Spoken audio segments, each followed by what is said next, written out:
ॐ नमः सिद्धेभ्यः। ॐ नमः सिद्धेभ्यः। ॐ नमः सिद्धेभ्यः। ओंकारं बिन्दुसंयुक्तं नित्यं ध्यायन्ति योगिनः कामदं मोक्षदं चैव ओंकाराय नमो नमः।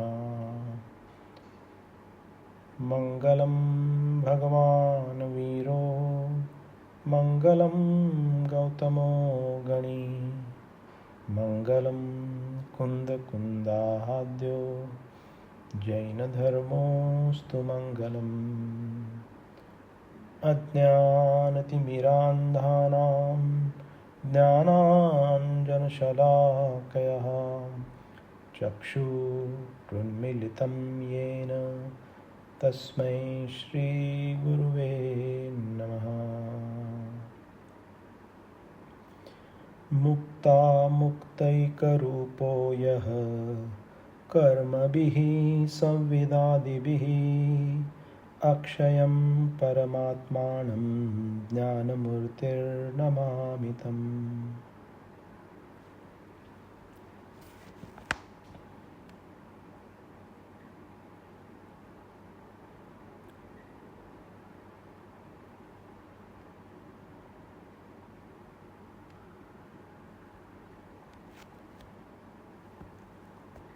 Okay. So hopefully everybody can see the screen.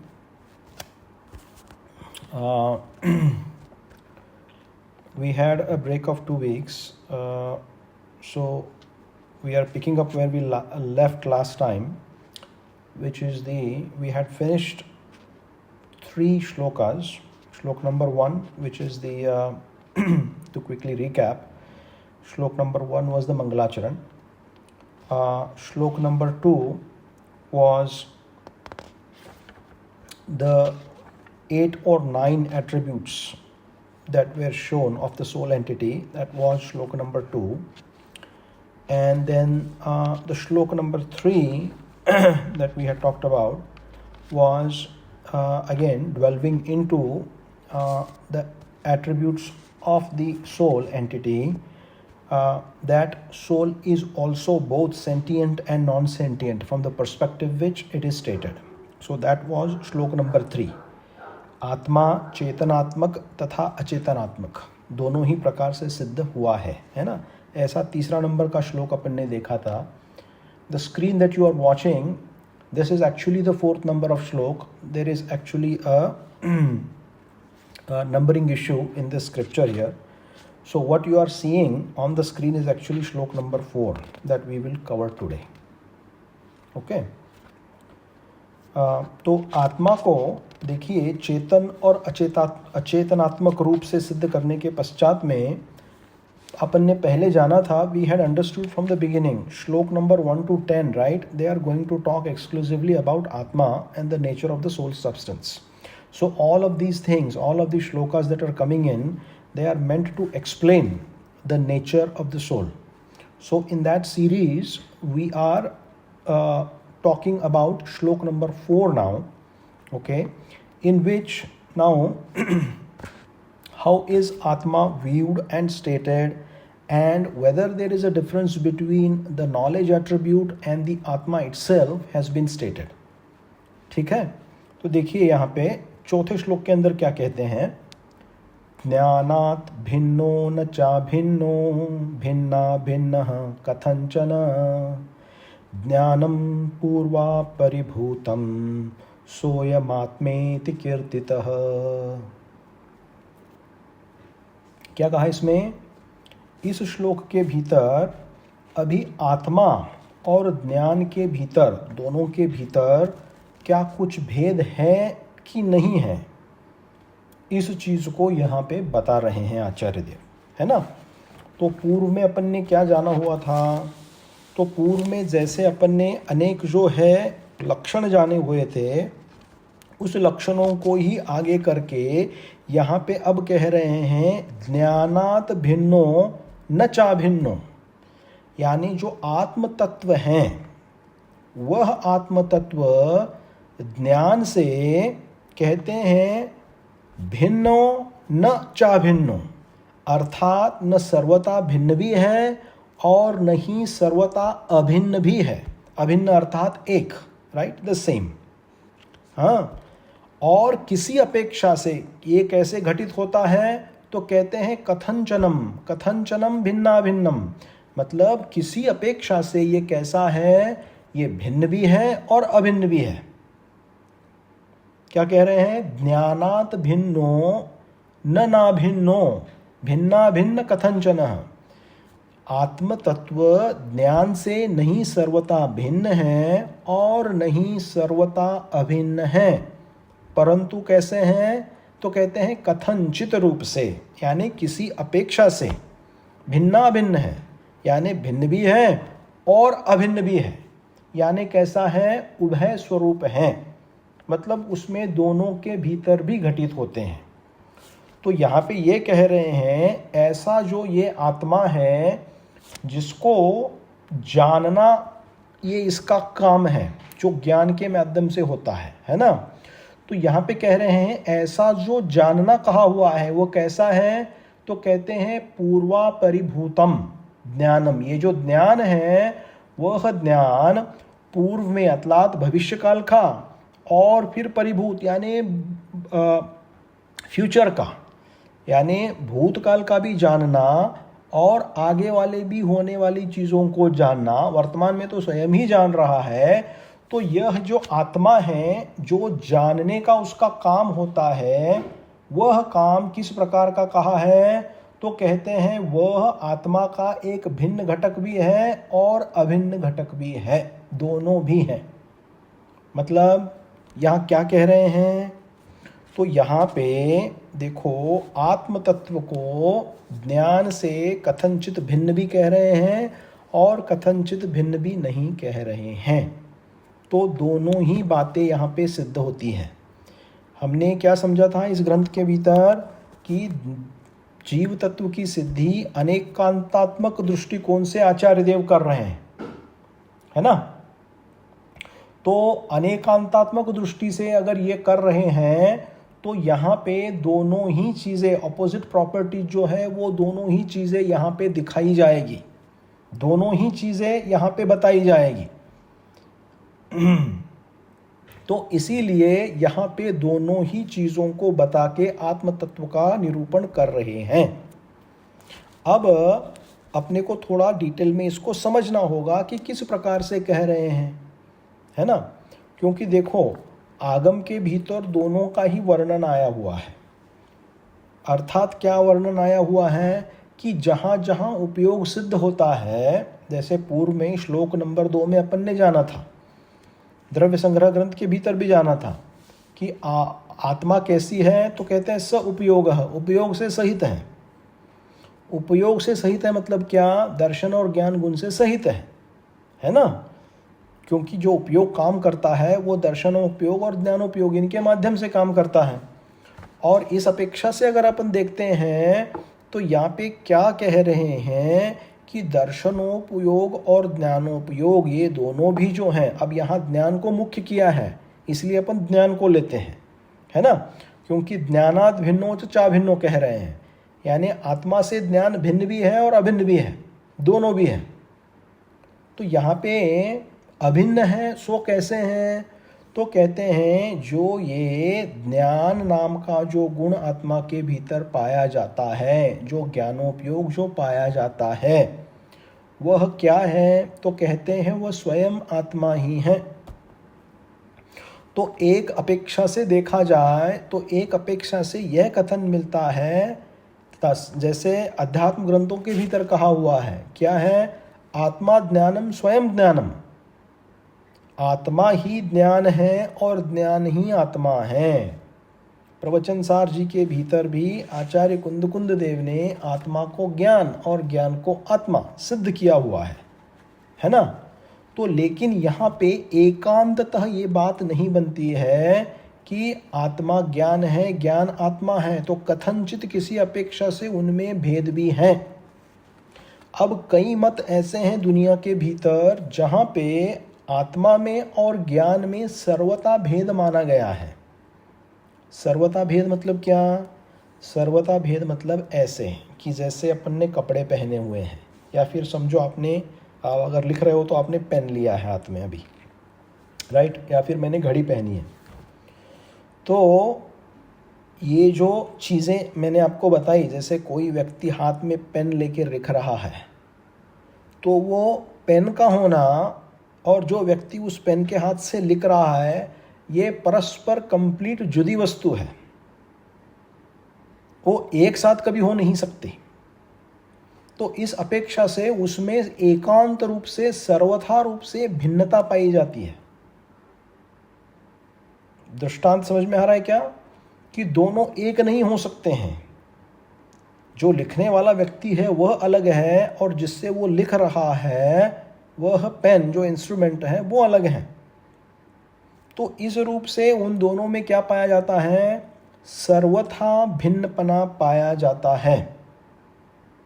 तो कई मत दुनिया के भीतर ऐसे हैं जहां पे आत्मा और ज्ञान को सर्वथा भिन्न माना है।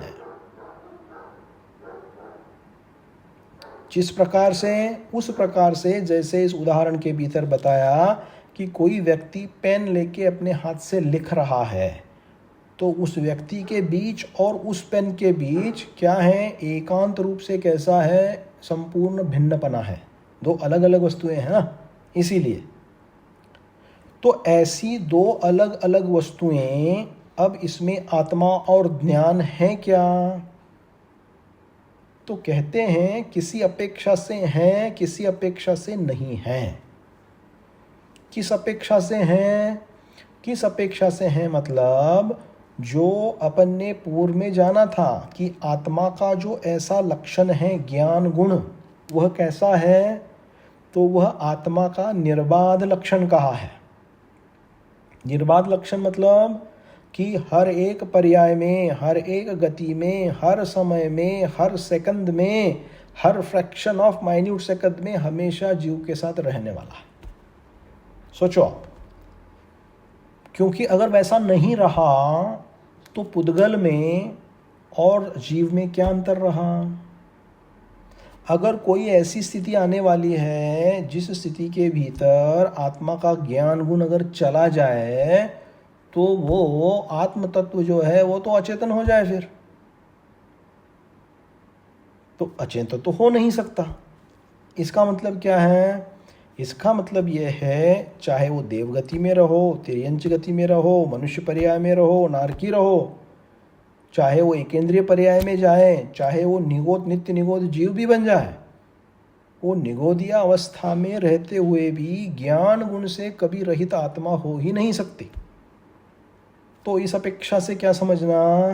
तो इस अपेक्षा से ये कहा हुआ है कि ज्ञान जो है वह आत्मा का निर्बाध लक्षण है, अर्थात जहाँ जहाँ आत्मा है वहाँ वहाँ ज्ञान है, और जहाँ जहाँ ज्ञान है वहाँ आत्मा है, मतलब जानने की अपेक्षा से। तो इसी को प्रवचन सार जी के भीतर आचार्य कुंद देव ज्ञान तत्व प्रज्ञापन जो प्रवचन सार जी ग्रंथ हैं वह 3 भाग में बटा हुआ है। पहले भाग का नाम है ज्ञान तत्व प्रज्ञापन। तो ज्ञान तत्व का अर्थ क्या होता है? यहाँ ज्ञान का अर्थ यहाँ आत्मा लेना, आत्म तत्व प्रज्ञापन, या फिर दूसरी भाषा में कहो ज्ञान तत्व प्रज्ञापन। तो उसके भीतर वे कहते हैं आदानान पमाणम। मतलब क्या कह रहे हैं? कि आत्मा जो है वह ज्ञान के प्रमाण है, और फिर बाद में कहते हैं कि यही आत्मा, फिर ज्ञान कितने प्रमाण हैं? तो जितने ज्ञेय हैं उतने प्रमाण का ज्ञान है। मतलब समझा क्या रहे हैं यहाँ पे? समझा ये रहे हैं कि ये जो ज्ञान आत्मा के भीतर जो गुण है, that can never ever be separated from the soul entity.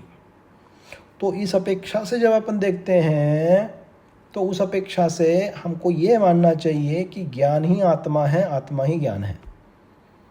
तो इस अपेक्षा से समय सार के भीतर कहा आत्मा ज्ञानम स्वयं ज्ञानम ज्ञानात अन्य करोति किम। मतलब आत्मा ही ज्ञान है, ज्ञान ही आत्मा है, इस छोड़ के आत्मा में ज्ञान के बिना और कोई काम ही नहीं है। ज्ञानात अन्य करोति किम, और क्या करना है वहां पे। तो इस अपेक्षा से दोनों में एकार्थपना दिखा दिया, किसमें, आत्मा में और ज्ञान में, इस अपेक्षा से। तो इस अपेक्षा से क्या हो गया, आत्मा और ज्ञान क्या हो गए, एक ही हो गए। तो जहां पे सर्वथा रूप से आत्मा और ज्ञान में भिन्नत्व की बात आई थी, तो यहां पे आचार्य देव ने कहा कि ये तो क्या है, कथंचन भिन्ना भिन्नम, कथंचित भिन्न भी है, कथंचित अभिन्न भी है। अभिन्न मतलब एक।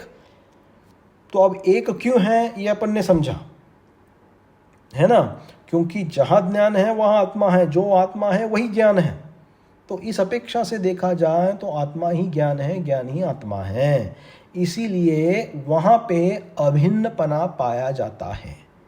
ज्ञान में और आत्मा में अभिन्नपना पाया जाता है। लेकिन यह एकांत रूप से सत्य नहीं है। अनेकांतात्मक दृष्टिकोण से अगर देखें तो कथंचित क्या है, भिन्नपना भी ठहरता है। तो भिन्नपना कैसे ठहरेगा, क्योंकि यहाँ पे कह दिया भिन्ना भिन्न कथंचनम। तो और ऐसा ज्ञान पूर्वा परिभूतम, पूर्व को वर्तमान को भी जान रहा है, पूर्व को जिसने जाना भविष्य को भी जो जानेगा, ऐसा ज्ञान जो है सोय आत्मेति, यह आत्मा का जो ऐसा ज्ञान जो कहा हुआ है, कीर्तितः कैसा है, भिन्ना भिन्नम कथंचनम, किसी किसी अपेक्षा से, मतलब जिस अपेक्षा से कहने की कोशिश हो रही है उस अपेक्षा से यहाँ पे आचार्य देव कहते हैं कि ज्ञान में भिन्नपना भी पाया जाता है। अभी भिन्नपना कैसे पाया जाता है ज्ञान में, देखो, जो अन्य मतों के भीतर पेन और आदमी, इन दोनों के बीच में जैसा भिन्नपना है वैसा भिन्नपना नहीं पाया जाता, क्योंकि आत्मा का निर्बाध लक्षण ज्ञान है ना। लेकिन फिर भी गुण गुणी की अपेक्षा से यहाँ भिन्नता पाई जाती है। गुण गुणी अर्थात क्या, गुणी मतलब कौन, जिसके आश्रय से गुण रहते हैं वह गुणी, जिसके आश्रय से गुण रहते हैं वह गुणी, और जिसमें गुण होते हैं वह गुण गुणी। गुणी यानी धारण करने वाला, और जिसको धारण कर रहा है वह गुण है। तो इस अपेक्षा से अर्थात गुण गुणी की अपेक्षा से कथंचित भेद है ज्ञान में और आत्मा में। गुणी कौन है, तो कहते हैं आत्मा है। गुण क्या है आत्मा का, तो कहते हैं ज्ञान है। तो ज्ञान को ही आत्मा धारण कर रहा है ना, तो इसको धारण करने वाला कौन है, तो जीव द्रव्य है। तो द्रव्य के साथ आश्रयभूत रहने वाले उसके गुण होते हैं। तत्वार्थ सूत्र जी के भीतर 5वें अध्याय में जो द्रव्यों की चर्चा आई है, द्रव्य तत्व की जो चर्चा आई है 5वें अध्याय में, मुख्य रूप से अजीव तत्व का वर्णन है ना। तो अजीव तत्व के वर्णन के भीतर, क्योंकि द्रव्यों का स्वरूप वहां बता रहे हैं, उसके भीतर आचार्य उमास्वामी महाराज ने एक सूत्र लिख दिया वहां पे। क्या कहा, द्रव्याश्रया निर्गुणा गुणः। क्या सूत्र है, द्रव्याश्रया निर्गुणा गुणः, यानी द्रव्यों के आश्रयभूत रहने वाला क्या है, कहते हैं गुण है। मतलब यहां क्या बोल रहे हैं, यानी आत्मा के भीतर और उसके अंदर पाए जाने वाले गुणों के भीतर किसका संबंध है, गुण गुणी का संबंध है। गुणी वो है जो गुणों को धारण करता है, और गुण जो है वे उसके निज गुण हैं। तो द्रव्याश्रया निर्गुणा गुण के भीतर आचार्य देव तत्वार्थ सूत्र जी के भीतर कहते हैं जिसके आश्रय से, द्रव्य के आश्रय से गुण रहते हैं, और ऐसे गुणों में और गुण नहीं होते। क्या कह रहे हैं, ऐसे गुणों में और गुण नहीं होते हैं। मतलब जो भी गुण आत्मा के भीतर मिलेंगे, जो भी गुण मिलेंगे वह द्रव्य के आश्रय से अर्थात आत्मा के आश्रय से रहेंगे। तो आत्मा में कौन कौन से गुण हैं? तो दर्शन है, ज्ञान है, चारित्र है, वीर्य है ना। ऐसे अनंत गुणों का भंडार जो है वह आत्म तत्व है।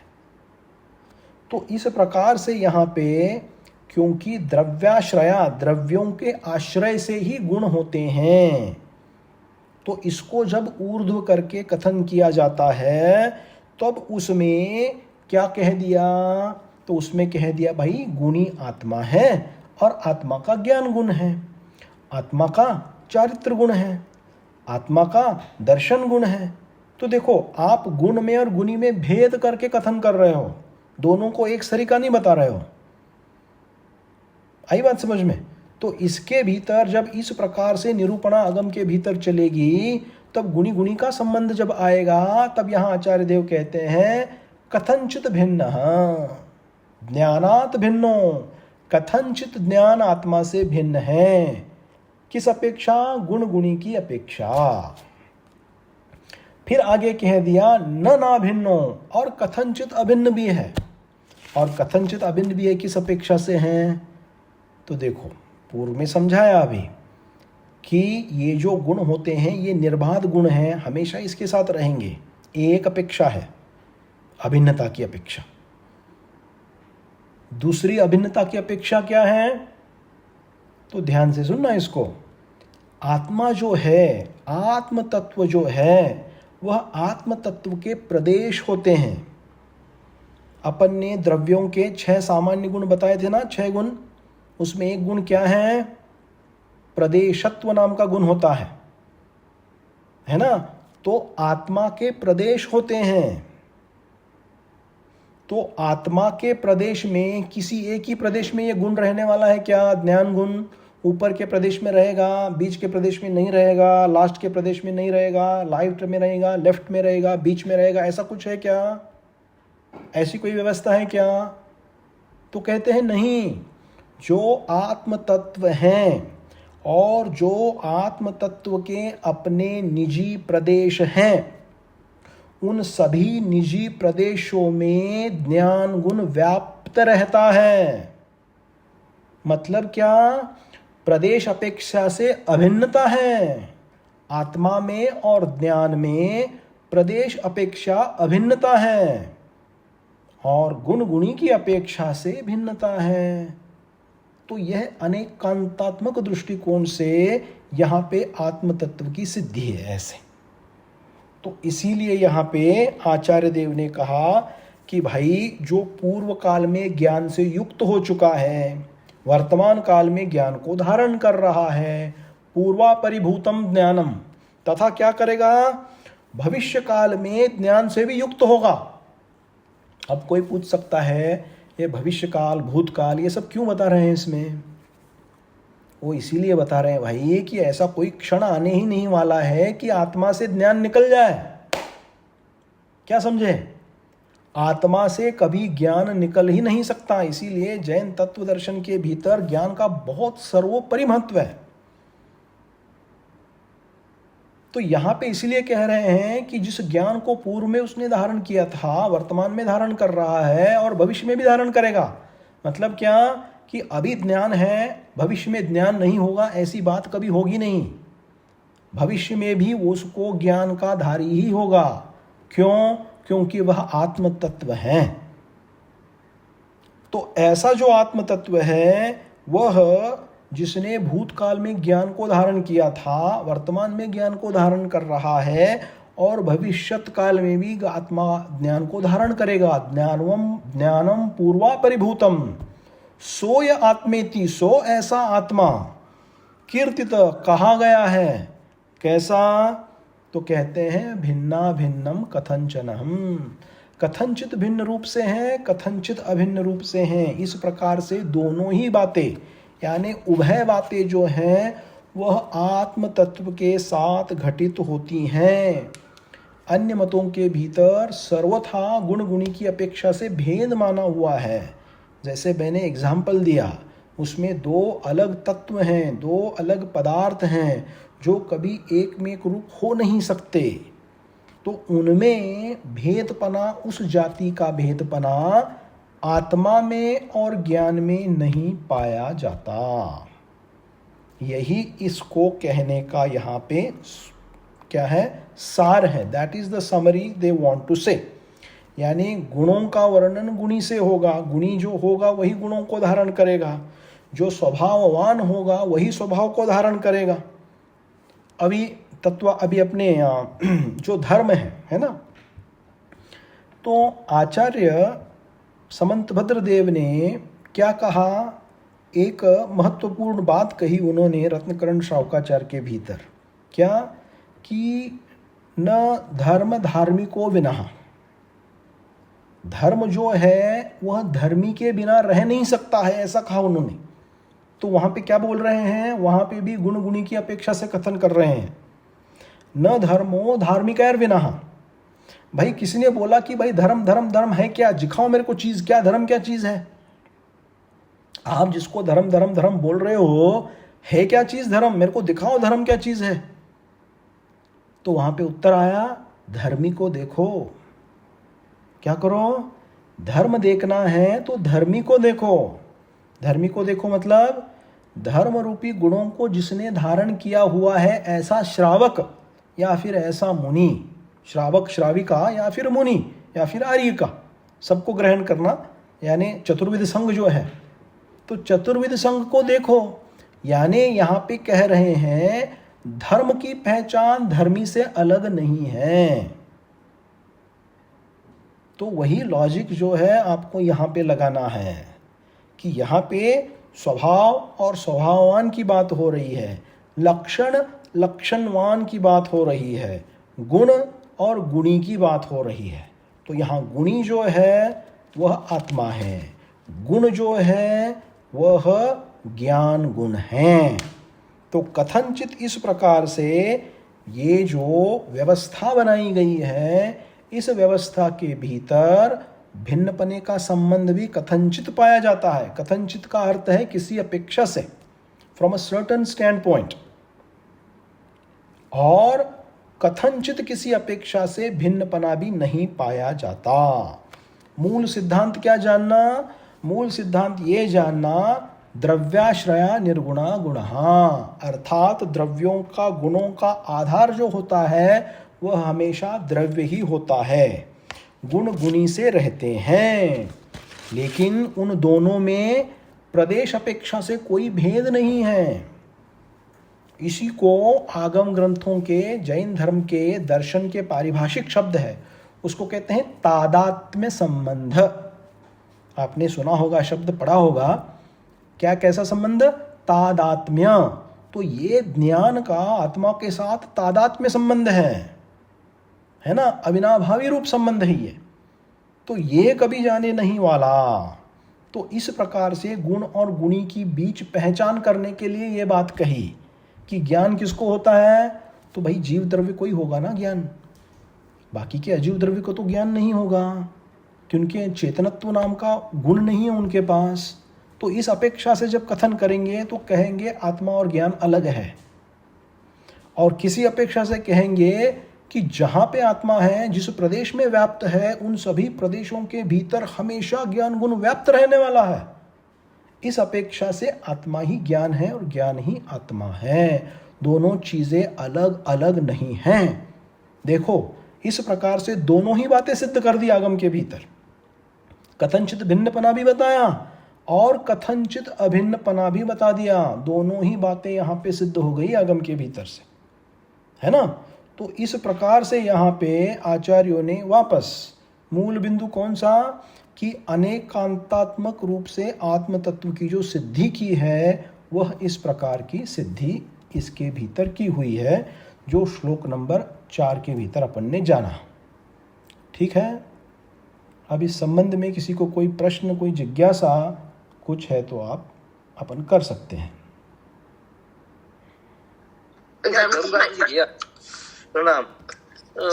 अपने सेकंड लाइन नहीं किया कि पूर्व भविष्य और पास्ट का नॉलेज थोड़ा हेल्प कर सकते हो प्लीज? एक मिनट।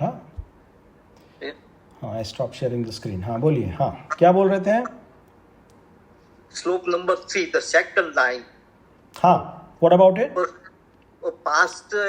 पास्ट नॉलेज एंड भविष्य का नॉलेज के बारे में।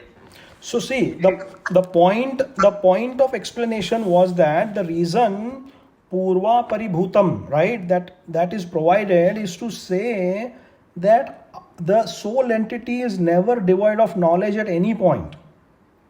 Meaning, in the past it had knowledge attribute, in the present it will have a knowledge attribute, and in the future also it will have a knowledge attribute. That is why they have said कि ये जो ज्ञान है वो कैसा है? पूर्वा परिभूतम, यानी पूर्व ज्ञान से भी सहित था और आगे भी ज्ञान से सहित होगा, ऐसा आत्मा कहा गया है।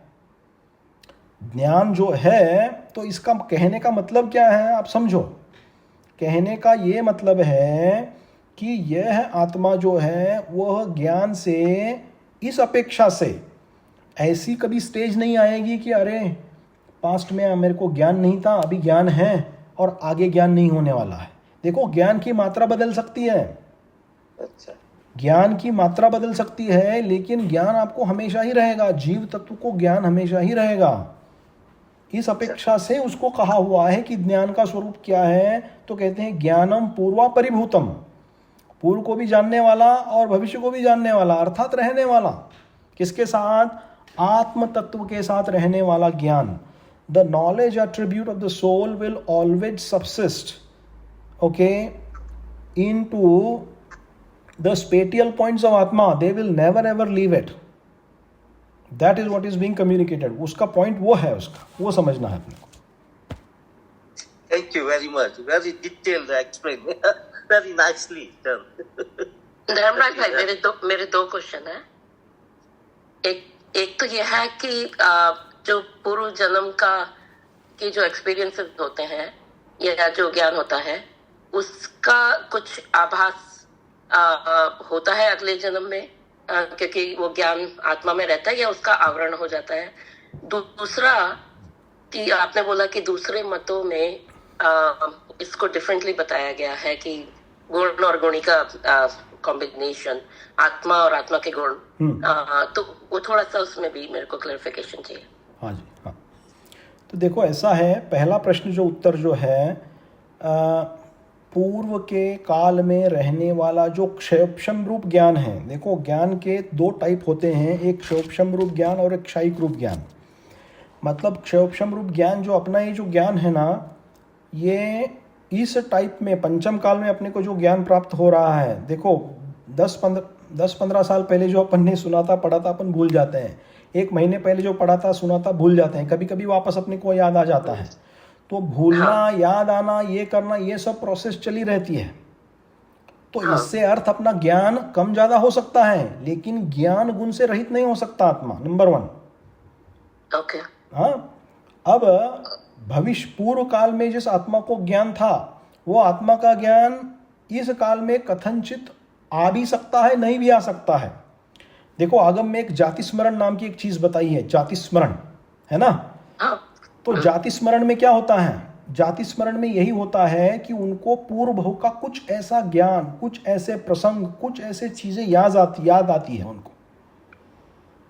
तो ये अभी पंचम काल में बहुत कम घटित होता है, लेकिन हो सकता है अपवाद रूप से किसी को अभी भी जो है कभी कभी ऐसा आभास हो सकता है, पूर्व भव का हो सकता है, ना नहीं है उसमें। अच्छा, एक बात हुई। फिर दूसरी बात, देखो, ये जो ग्रंथों की अपनी रचना हुई है, इन ग्रंथों की रचना के पीछे आगम का जो भूतपूर्व मूलभूत सिद्धांत जो है वो अनेकांतवाद है जैन धर्म का। और जैन धर्म के अनेकांतवाद को जैन धर्म का हृदय कहा हुआ है। It is the heart of Jain धर्म। तो पहले के मतों के भीतर जो उन्हें तात्विक विवाद होते थे, there used to be a philosophical differences in different type in the context of the philosophies that are found in India. Everybody believes in soul, everybody believes in Jnana, everybody believes in the basic concepts. But there are minute differences in terms of how it operates, how it is implemented, how it is done, all those things.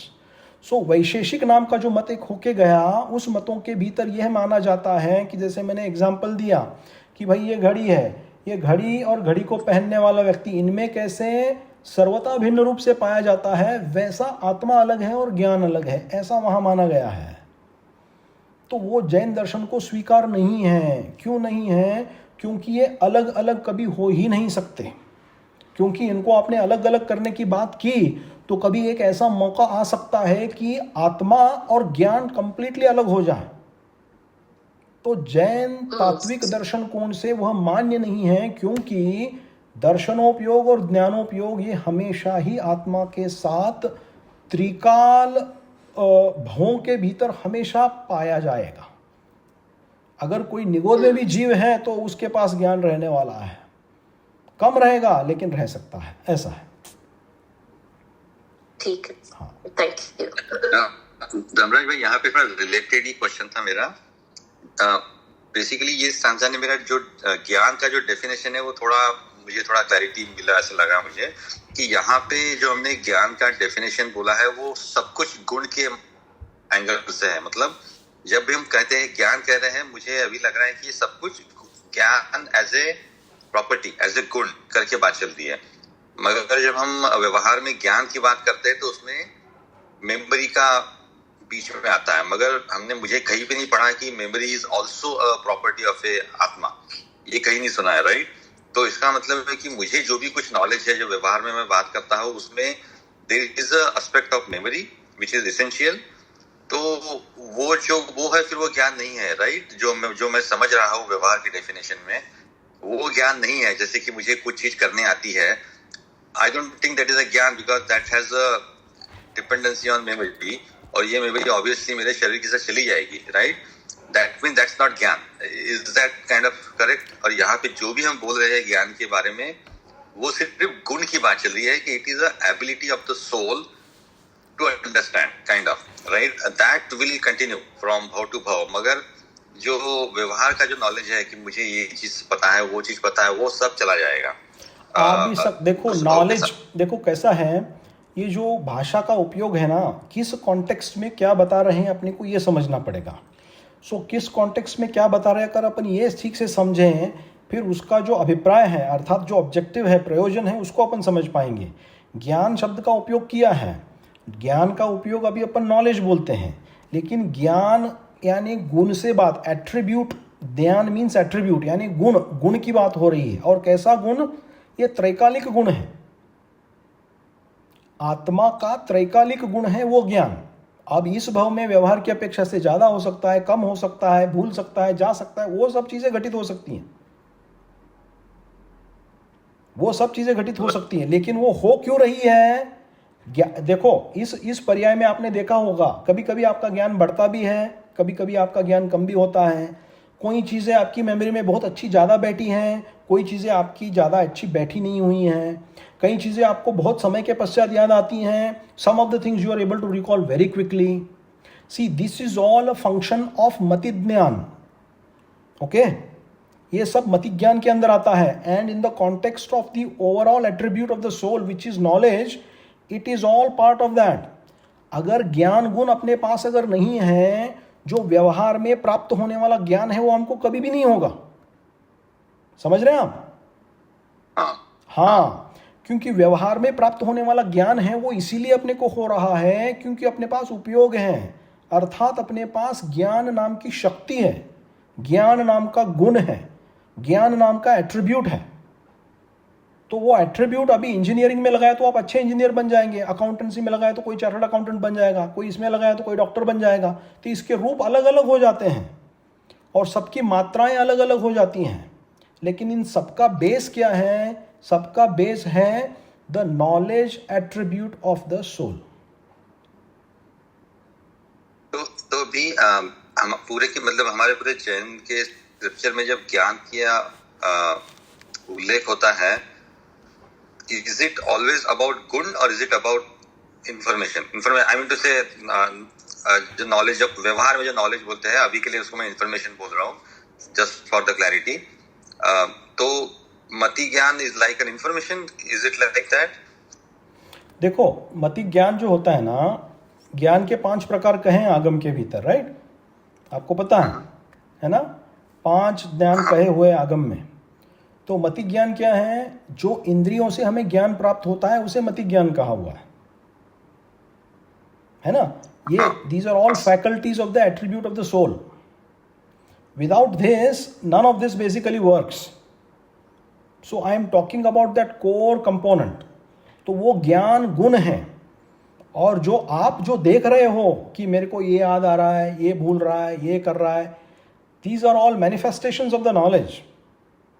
The manifestation of that quality of that attribute. That is what it is essentially, nothing else. Okay.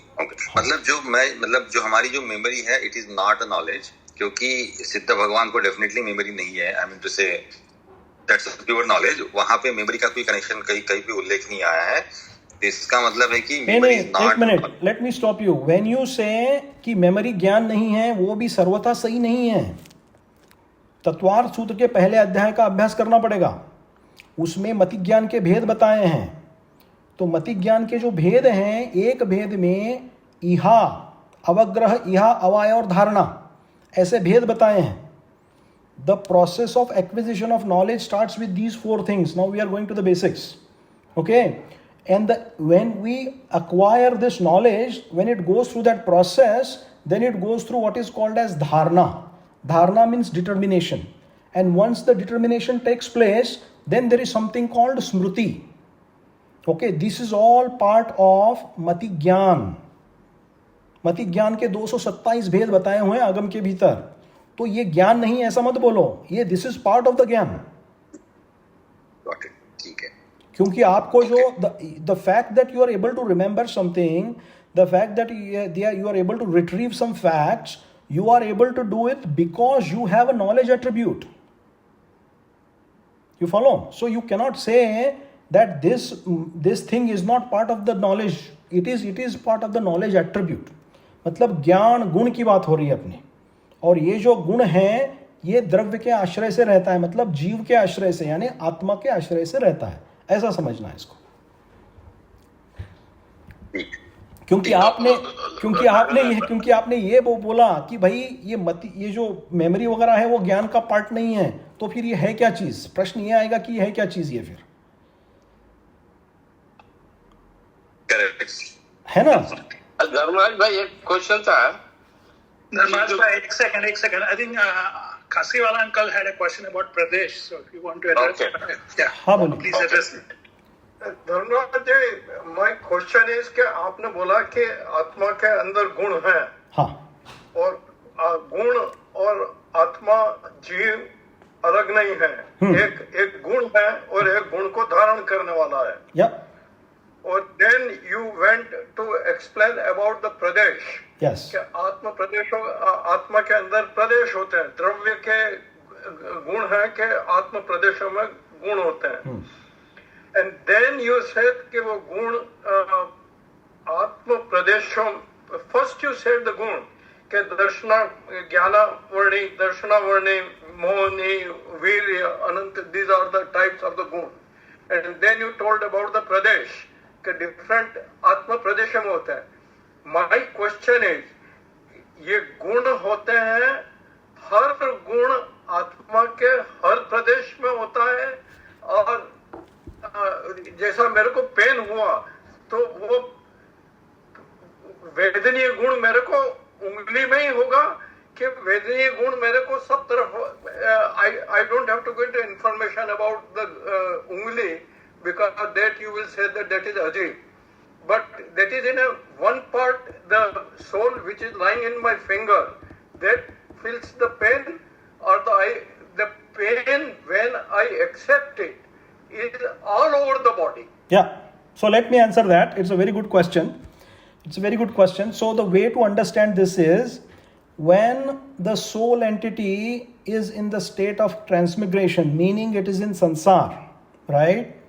So the basic fundamental principle is anuguru deha pamano dravya sangraha, meaning that this body or this soul entity, atma, is capable of contraction and as well as capable of expansion. Both qualities exist. And because of this quality of contraction and expansion, Atma is able to fit itself into the outer body it has gotten through the gati on the नाम कर्मा. इसका मतलब ये हो गया कि ये जो आत्मा है वह शरीर प्रमाण रहता है. ठीक है, शरीर प्रमाण होता है आत्मा. मतलब जहां जहां आपके शरीर के प्रमाणों में है उतना ही रूप से आत्मा के प्रदेश पाए जाएंगे. ये एक बात नक्की कर लो. सुनो सुनो सुनो, मैं आ रहा हूं आपके क्वेश्चन के ऊपर ही आ रहा हूं. सुनो आप, है ना. पहले तो ये समझो कि आत्मा का जो प्रदेश है वो पूरे शरीर में व्याप्त है. पहले इस बात को समझो आप. अब इसके बाद में आपकी उंगली को कुछ लग गया, ठीक है, उंगली को लग गया, लेकिन आत्मा के प्रदेश संपूर्ण शरीर में व्याप्त है, इसीलिए इसका वेदन करने वाला जो चीज है वह आत्मा है. तो आपको उंगली में लगो, पैर में लगो, यहां पे अपने इसमें लगो, कहीं पे भी लगो, वेदन कौन कर रहा है? तो आत्मा के प्रदेशों से आत्मा ही वेदन कर रही है. So did I answer the question or no? नहीं, मेरा क्वेश्चन था कि जो डिफरेंट गुण्स बताएं, जैसे तो आत्मा के सभी गुण होते हैं. आत्मा के हर प्रदेश में गुण रहेंगे. ऐसा कोई प्रदेश नहीं है जहां गुण नहीं है. ऐसा नहीं है. ये क्वेश्चन नहीं है. हाँ, ये क्वेश्चन नहीं है. क्वेश्चन ये है कि all the varieties of the गुण, डिफरेंट गुण, हाँ, आत्मा में अनंत गुण है. हाँ, तो दर्शनवर्णीय आत्मा के हर प्रदेश में है, ज्ञानवर्णीय आत्मा के हर प्रदेश में है. ज्ञानावर्णी नहीं, ज्ञान गुण. हाँ, ज्ञान गुण, दर्शन गुण सब जगह है. करेक्ट, सब जगह है, सब जगह है. आत्मा के हर एक प्रदेश में व्याप्त है गुण. तो सभी गुण, हाँ, सभी गुण. एग्जैक्टली. ऐसा देखो, ऐसा मत समझो कि आत्मा के पार्ट हो गए हैं. राइट साइड में ज्ञान गुण है, लेफ्ट साइड में दर्शन गुण है, नीचे के साइड में चारित्र गुण है. ऐसा नहीं है सिस्टम. आत्मा के जो प्रदेश हैं उन सभी प्रदेशों में सभी गुण व्याप्त रहेंगे. हाँ, ये सभी वर्ड आपने बोला, दैट एक्सप्लेन्स एवरीथिंग. हाँ, that's the whole crux of the question. Thank you very much. क्योंकि सब जगह जब रहेंगे तभी आप किसी चीज का वेदन कर पाओगे. आपने पेन का एग्जाम्पल दिया. अभी पेन को छोड़ो, मैं आनंद का एग्जाम्पल देता हूं. The pleasure is also experienced through different parts of the body. So because Atma is everywhere, that is why it is able to experience both pleasure and pain. That means, what it means is that Atma Pradesh, the spatial qualities of the soul are everywhere, and that is where it is a conduit through which the pain and pleasure is experienced by the soul. That is the Siddhant. पर आत्म प्रदेश, सब आत्म प्रदेश में सब गुण होते हैं. सब होते हैं, सब होते हैं. निबोध में भी ज्ञानावर्णन नहीं है. हाँ जी, निबोध में भी वेदनीय है. मात्रा कम ज्यादा हो सकती है, लेकिन एब्सोल्युटली होते हैं. ज्ञान गुण से आत्मा रह नहीं सकता. दर्शनोपयोग ज्ञानोपयोग से रह नहीं सकता आत्मा.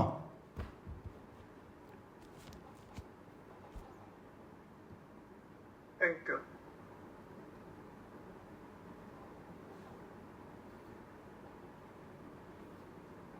और कोई प्रश्न है? अच्छा धर्मा जी, ये पूछा कि मैं ज्ञान जो है, this goes up and down, you quantify it, and suppose it stays same level all the time, as it goes up and down. It contracts, it expands, it goes up and down. Meaning इसको भी आगम के भीतर आगमिक भाषा में उसको क्षोभम ज्ञान कहा हुआ है. मतलब ये ज्ञान बढ़ता भी है और घटता भी है, दोनों भी होता है. और जीरो नहीं होता कभी. जीरो कभी नहीं होगा. घटेगा बढ़ेगा, जीरो कभी नहीं होगा. इसका मतलब is just like storage area, and everything comes from that jnana afterwards. If it helps you process that way, yes, you can think it that way, but it is everywhere. Well, it goes in up and down, any amount of quantity if you quantify it, you know. It is there. It's the non-negotiable, not removable aspect of the soul. So you cannot say बहुत quantity में है और बहुत कम quantity में है, ऐसा नहीं है। ज्ञान ज्ञान ही है। कम ज़्यादा क्यों होता है? क्योंकि अपने पास कर्म का आवरण है। जिसका कर्म का आवरण कम हो गया उसको ज्ञान ज़्यादा मिलेगा, ठीक है। जिसके कर्म का आवरण कम है उसका क्षोभशम ज़्यादा बढ़ेगा, और कर्म का आवरण जिनका बहुत ज़्यादा है उनका क्षोभशम कम होगा। It changes all the time. It changes all the time. Okay. आपके कर्मों के हिसाब से। हाँ, ज्ञानावरणी कर्म है ना आपका, अपना सभी का ज्ञानावरणी कर्म है। तो ज्ञानावरणी कर्म के क्षोभशम के कारण अपना ज्ञान घटता है और बढ़ता है। कभी कभी अपन बहुत नॉलेजेबल हो जाते हैं, और कभी कभी बुद्धू भी हो जाते हैं, दोनों भी हो जाते हैं, दोनों भी पॉसिबल है। मोस्टली बुद्धू ही रहते हैं ऐसे तो। तो देखो इससे और जय जिनेंद्र भाई, ऋतु बोल रही हूँ। हाँ। मेरा एक क्वेश्चन था, थोड़ा सा टफ है ये सब्जेक्ट, आपने पहले भी बोला था।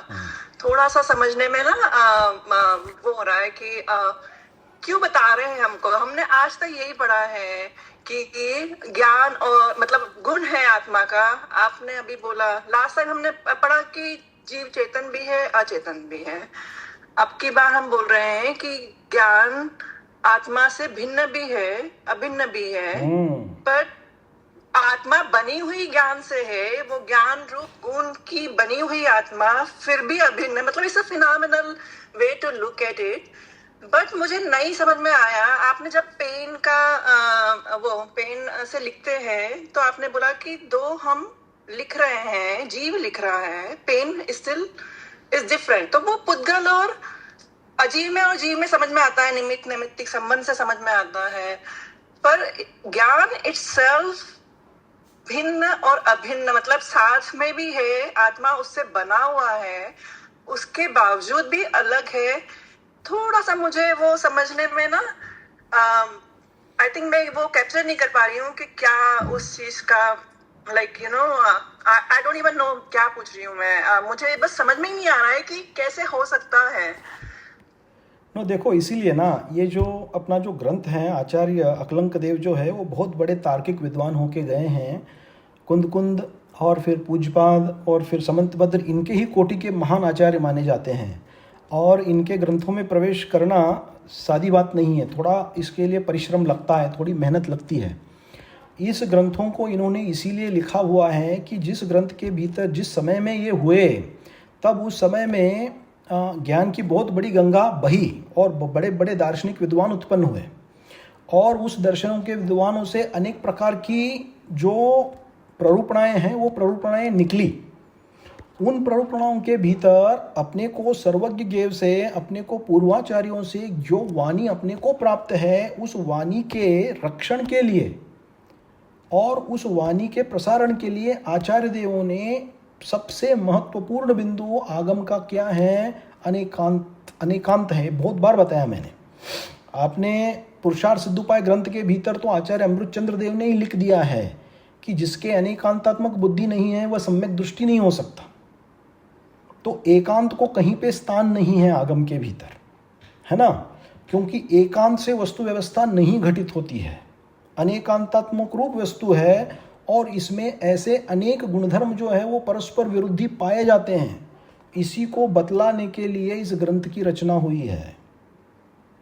तो थोड़ी पराकाष्ठा, थोड़ी मेहनत अपने को करनी पड़ेगी, और अपनी बुद्धि की जो सोच है वो अनेकांतात्मक रूप से रखनी पड़ेगी, तो अपने को किसी में विरोध नहीं लगेगा।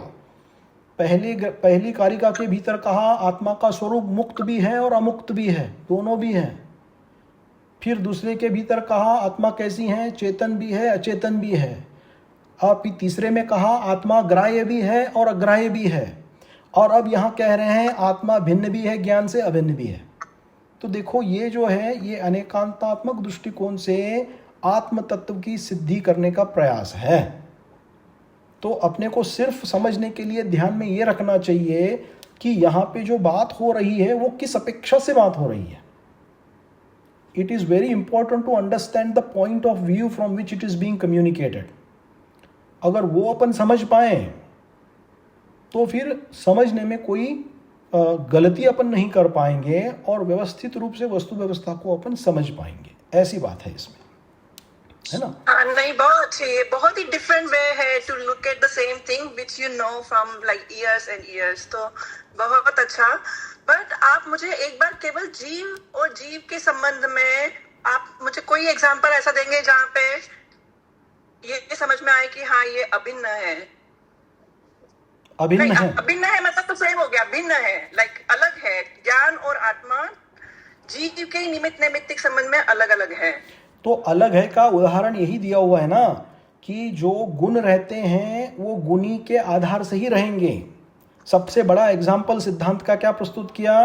तत्वार्थ सूत्र 5 अध्याय के भीतर जो मूल सूत्र लिखा है उसी को प्रस्तुत किया। द्रव्याश्रया निर्गुणा गुणहा, यानी द्रव्य जो है, गुण जो है, वह द्रव्यों के आश्रय से ही रहते हैं, अन्यथा नहीं रहते। मतलब इसका क्या हो गया? इसका अर्थ द्रव्य कौन है? जीव द्रव्य है, आत्म तत्व है। अब आत्म तत्व में कौन से गुण पाए जाएंगे? तो अब जो डिस्कस कर रही हैं सभी गुण पाए जाएंगे। तो ये गुण कहाँ रहेंगे? तो कहते हैं द्रव्य में रहेंगे। तो इसका मतलब क्या हो गया? इस अपेक्षा से सोचो तो द्रव्य कथनचित भिन्न है और गुण कथनचित भिन्न है। तो ये कहने की और विचारने की पद्धति है। ठीक है, थैंक यू। थोड़ा आई थिंक वो सोच के कुछ और कोई और ग्रंथ है जिसको थोड़ा और पढ़ के ये चीज समझी जा सकती है, ऐसे कोई लाइक नोट्स है या कुछ कहीं?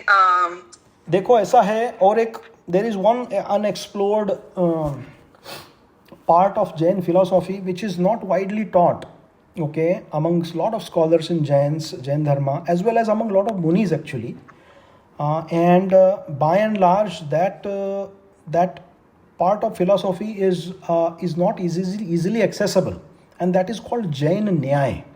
ये जो मैं आपको प्रस्तुत कर रहा हूँ ये सब जैन न्याय के विषय हैं, और जैन न्याय में अच्छा ज्ञानी बनने के लिए बहुत मेहनत लगती है। और जैन न्याय इसीलिए महत्वपूर्ण है, मैंने इस ग्रंथ के इंट्रोडक्शन में कहा था कि ये आचार्य अकलंक भट्ट, अकलंक देव बहुत बड़े वादी आचार्य थे। वादी आचार्य, वादी का अर्थ समझते हैं? यानी हाँ, नहीं, वादी का आचार्य वो होते हैं, देखो महावीर भगवान के समो शरण में, हमारे तीर्थंकरों के समो शरण में किस किस प्रकार के आचार्य थे, किस किस प्रकार के मुनि थे, इसका सारा निरूपण आया है। तो उस निरूपण के भीतर एक आता है कि महावीर भगवान के समो शरण में अमुक नंबर के, यानी इतने नंबर के वादी आचार्य थे। अभी वादी आचार्य वो होते हैं जो धर्म क्षेत्र में जाकर दूसरे मान्यताओं के धर्मों से वाद विवाद करते हैं, और वाद विवाद करके अपने मत का आरोपण करते हैं और अन्य मत को हरा देते हैं। उसको वादी आचार्य कहते हैं। तो ये बहुत बड़े वादी आचार्य थे। समंतभद्र भी वही थे, बहुत बड़े वादी आचार्य थे ये। तो इनके ग्रंथों के भीतर जो प्ररूपणाएं जो आएंगी वो अनेकांतात्मक रूप से आएगी, दूसरी मान्यताओं को खंडन करने वाली आएगी और स्व मान्यताओं की पुष्टि करने वाली आएगी। और ये सारा जो क्षेत्र है वो न्याय का क्षेत्र है। इसको कहते हैं जैन न्याय ग्रंथ। अक्सर लोगों को सिर्फ चरणानुयोग पता है और द्रव्यानुयोग के कई गिने चुने पंथ पता है, और फिर श्रावकाचार पता है और प्रथमानुयोग पता है। लेकिन इसी सिद्धांत के अंतर, द्रव्यानुयोग के अंतर एक बहुत बड़ा भाग है जिसको कहते हैं जैन न्याय ग्रंथ, और इसकी भी बहुत बड़ी भूमिका अपने को वस्तु तत्व के अवधारणा के लिए बहुत बड़ी बनती है इसमें। तो ये एक प्रकार से देखो तो अध्यात्म भी है इसमें, क्योंकि ये स्वरूप संबोधन ग्रंथ है, क्योंकि स्वरूप यानी आत्म तत्व का स्वरूप बता रहे हैं। तो किस अपेक्षा से बता रहे हैं? तो कहते हैं अनेकांतात्मक दृष्टिकोण से, न्याय दृष्टिकोण से इसको सिद्ध कर रहे हैं, ऐसा समझना है।